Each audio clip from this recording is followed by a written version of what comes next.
Hello, good evening.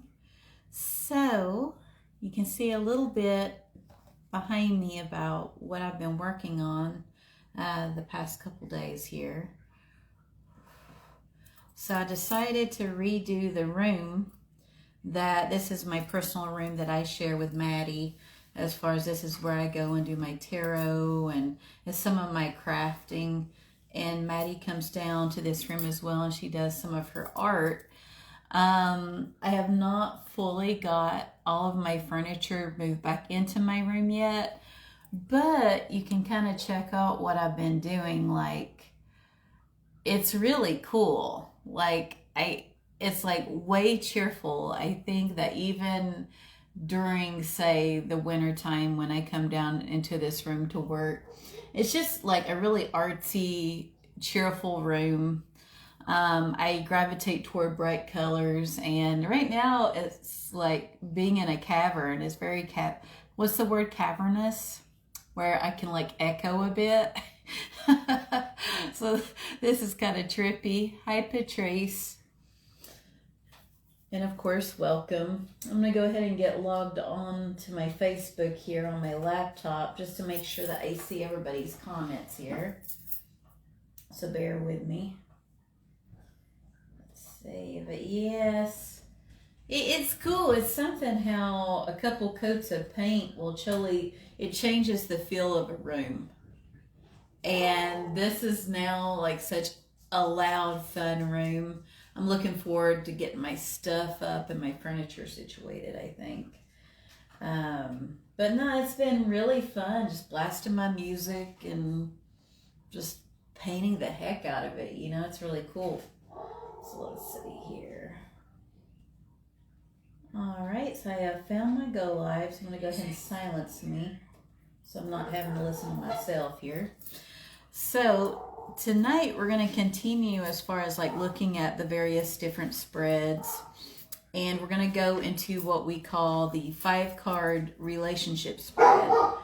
Now, my dogs are tripping out. In earnest, I've done Celtic cross readings and say it'll be a couple and both of them come through on that Celtic cross. I've had that happen before. So it's not like you have to do this reading specifically to read for people. What I generally do is we'll say I have a couple that I'm reading for, and this is my deck of cards. What I'll do is I will divide it in half. You don't have to count it out literally, but you eyeball it, and then you pass one half to one person, the other half to the other, and then they will start to shuffle it. And now if they're specifically wanting to know about their relationship, this is the spread that you would want to do. And what happens is you know that we go quite a bit into energy transfer. So that way I've got the energy of both people who are involved with this relationship. Now let's say they're both done shuffling their cards and they hand them back to me. So then what I'm going to do is I will go ahead and shuffle them. Okay. That way they are now combined. Okay. And then I would go ahead and lay my cards out. Now, again, you do what is intuitively like resounding with you.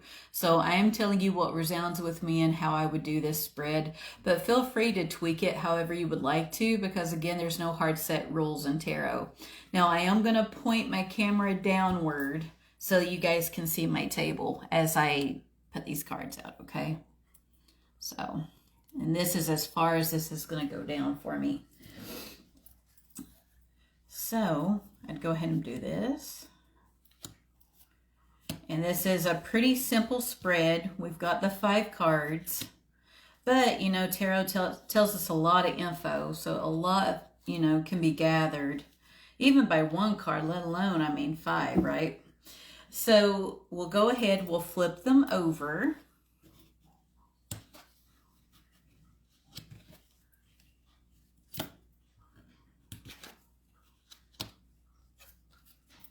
Oh my.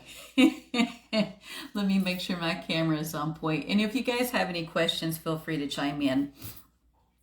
So the card on the left would be, we'll say I have a male and a female. So let's start with the male. This would be the male's perspective of the relationship, and this would be, say, the female's. But it's possible as I shuffle the cards that one might chime in, oh, I resound with this more so.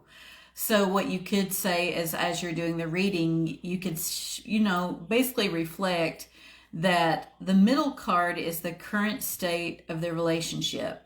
And so we have a Two of Swords, which shows there is conflict as far as this is someone who has turned inward. They're inwardly reflecting to try to reach a decision of sorts, right? And like we've talked about with these Tarot Go Lives, we have water in the picture. This person is blindfolded. So again, very much turned inward and just, again, not quite sure where they're going to go, feet firmly planted. So with this, we're seeing with the two of them, there's like an impasse with their relationship, okay? So with one individual, we have the Wheel of Fortune, okay, which would be the 10th Major Arcana card. This shows it could be a different season in life, which is what this card can stand for. It's also making a decision.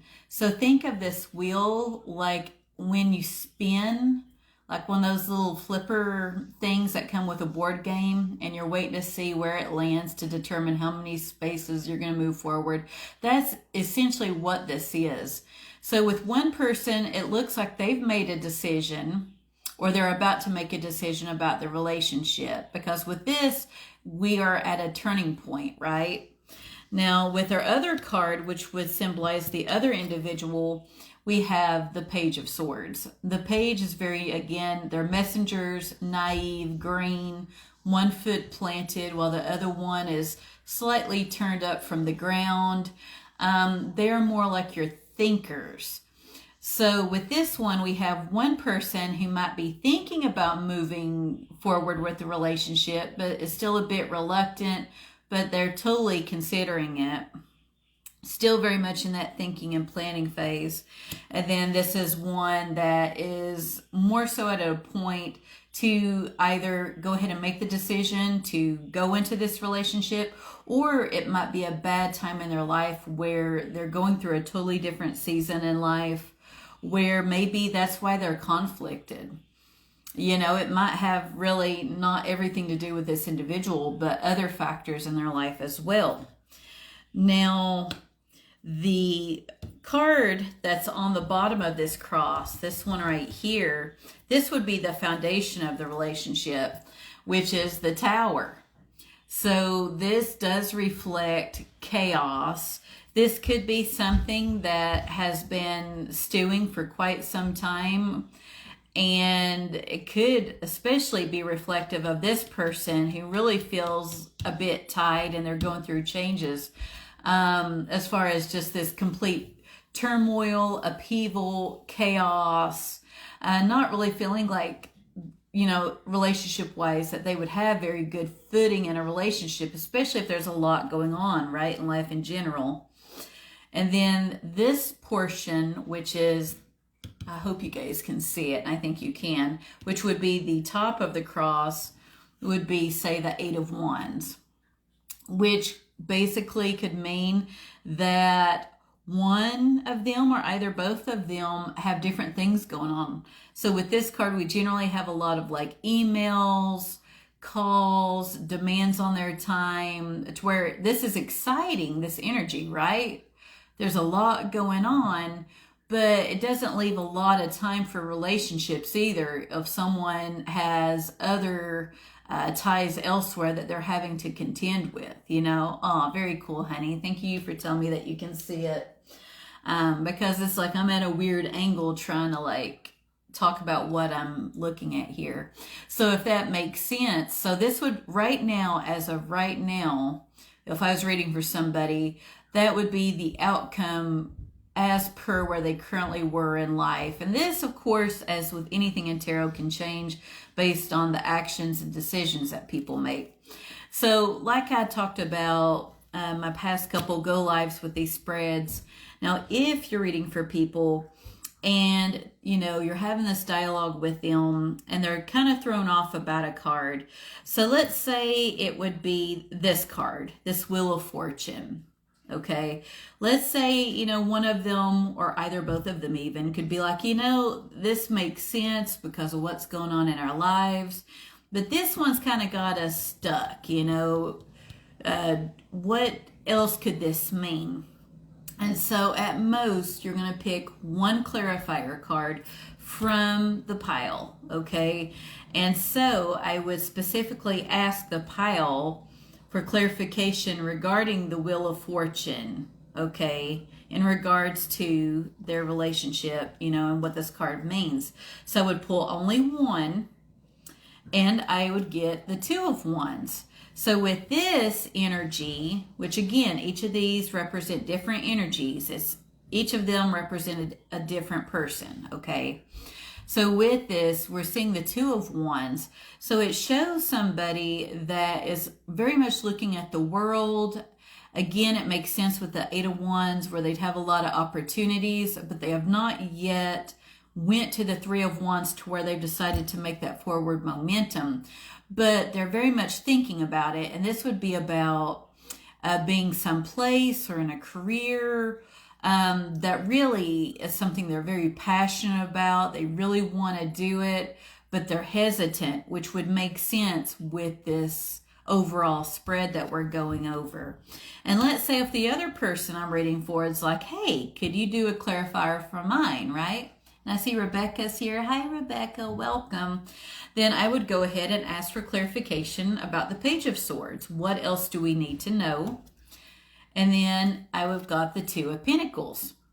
So even though this other energy would be totally open, like as far as to considering a relationship with this person, they're very much planning, thoughtful about it, very much in their head about it, but again, very naive, not quite sure what they're getting into. We have, as a clarifier for this card, the Two of Pentacles, which could reflect, with this card, again, you have those waves in the background, which show that this person is very adaptable, but there's a lot of ups and downs in life at that moment, and it's a balancing act. So they're very much trying to maintain a balance, but then this is also a very fun energy. So with this individual, we would be looking at somebody who's very pleasant, likes to have fun, is, open to adventure, but is again performing that balancing act. Now, if they ask, let's say we go over the Eight of Wands and, one or both people are like, oh yeah, life is crazy right now. And even though I care about the other person, you're right. I don't know if between travel and work, if I really have time for a relationship, could we have, say, a clarifier about the overall outcome? Because this card makes sense, but what comes after it? And again, I tell people this is, again, it's a tool for reflection and insight, and it helps us kind of like have those conversations and brings up those questions so that we can grow from them and stuff. So I tell them, even though I'm pulling cards, nothing is set because we all have free will. And from, again, our decisions and actions, things can change just like that. But I'll be like, sure, let's go ahead. We'll pull one clarifier to get more info on that card. And I have the Ten of Pentacles, which is a good omen. This is very much about family, roots. It often reflects multiple generations, but kind of like I'd pointed out my tarot teaching moment, and in nothing I've read has it went over this, but when I see this in the background, that's a tower to me. So even though this is a very great energy, we're at the end of that suit, and you've got wealth, abundance, people are provided for, they're not even paying attention to the pentacles, which is synonymous with, say, money. this is always in the distance, meaning that things will not always stay picture perfect and great, that you have to very much live in the moment because things can change just like that, which to me with this reading would touch back with the Tower, which is the foundation that our relationship is based in currently. It is a period of upheaval and chaos. So it could very much show that the couple that, say, I would be reading for, they could get past their Tower moment and they could obtain this. My only question would be for the two of them is, even though, yes, it would appear that things can work, is the timing just off right now to where maybe they should maybe put things off a bit, if that resonates with them, or if they really want to go ahead and make that decision to be together. But again, at what cost? And will the one party be okay with compromising where they want to go in life to be in that relationship, to make sure that they don't feel resentful of the other person for being in that relationship with them instead of moving forward from that Two of Wands energy? It just depends, but it does show that it's obtainable. So basically, that's what you do. For the most part, with these readings, I do keep it pretty light and fun. I have talked to other readers who've told me that, one person might not be doing the other one well to where it comes out in the reading. And say if you get something like the Three of Swords, which means lies and deceit, you don't want to cause harm to others. How do I put this? If that card comes up in a reading, I would tread very lightly, because you don't want people to be like, oh, are you lying to me? What truth are you keeping from me? Let's say if things are good, then that would be causing harm in that relationship. So if I got that card in this spread, I'd be like, I'm getting the Three of Swords. That does show some sadness and sorrow. Could you help me understand what's going on with you guys with that? I would not go down the road with a relationship reading of saying, oh, this, even though there's truth to the Three of Swords with this meaning, oh, this means, it could mean lies, deceit, pain, because then it's going to create a problem where there may not be a problem. Again, these are more so reflective tools. Does that make sense? So I would say be very careful with that one. And then, of course, if you do read reversals, that can go into that as well. Like, say if you get the Lover's card upside down, that can mean that things are a bit off. So you might want to kind of assess with the couple you're reading for, how are things going with you guys? Are you getting in quality time together? What do you do together? Whether they've been dating a while or they're married, then we might get into, well, how are you keeping things fun and exciting? Are you taking the time to do these things? If I get that card in reverse, maybe you guys should take a little bit of time to yourselves, So again, it's just, I really do believe in this statement I'm about to say. And sometimes we don't want to cause harm, but you do no harm to people. With these readings, especially if you're reading at an event or a public venue, you want to keep it lighthearted and fun. And even if it goes down a more so serious type road where it's like marital troubles and stuff, which I've certainly had pop up in readings, you want to empower that person to feel like they have control over their lives. Ask them really good questions to get them thinking about how they can take their power back in life, and to know that they don't have to be in a relationship to have value and significance, and to make sure they're nourishing and loving themselves, and not maybe being so quick if a relationship doesn't pan out, jumping into another relationship.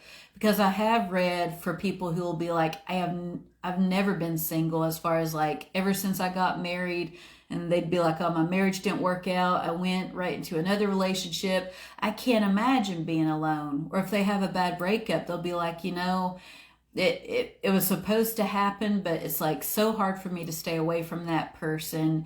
And then you get into like, why do you think that is?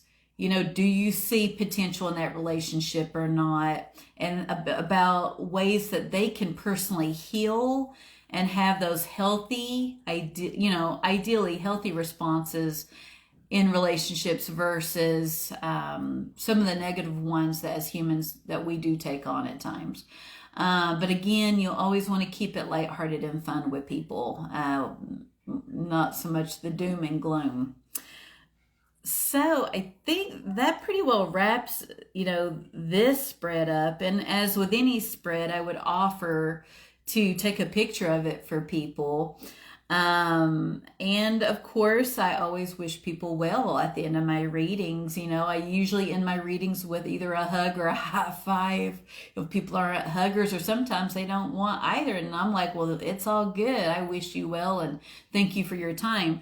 And of course, always keep Kleenexes with you, because you never know. Sometimes these readings can bring out issues that people just want somebody to talk to and to be able to be afforded the opportunity to work through them. And communication is more or less a lost art, especially with technology. So that's the beauty with tarot. You meet so many people from various walks of life, and they all have a story. And you're just bending your ear, and you're pretty well like a little bouncing board. If they're verbalizing a concern and you're reflecting on the cards, you're going to get them to thinking about different ways of looking at the situation and approaching it. And again, from a realm of their own ownership versus, say, deflecting on others for things that aren't going well, or for relationships not going great, say totally Debbie Downing the other person. That's not healthy and it's not productive. So at all times you want to help be there for that person, but help them think about their own personal power and how they can take it back. So I think that wraps this up for tonight. I am working Saturday and Sunday at my nursing job. So as far as our weekly reading, I'll probably do that Monday evening instead of Sunday evening. And I'll have to look at my schedule next week. I can't remember what I'm working, but I'll let our group know when I'll be doing more tarot teaching moments. And feel free to reach out to me if you have any questions or whatever about what we're covering. And I hope you have a restful night, and thank you for spending time with me. Bye.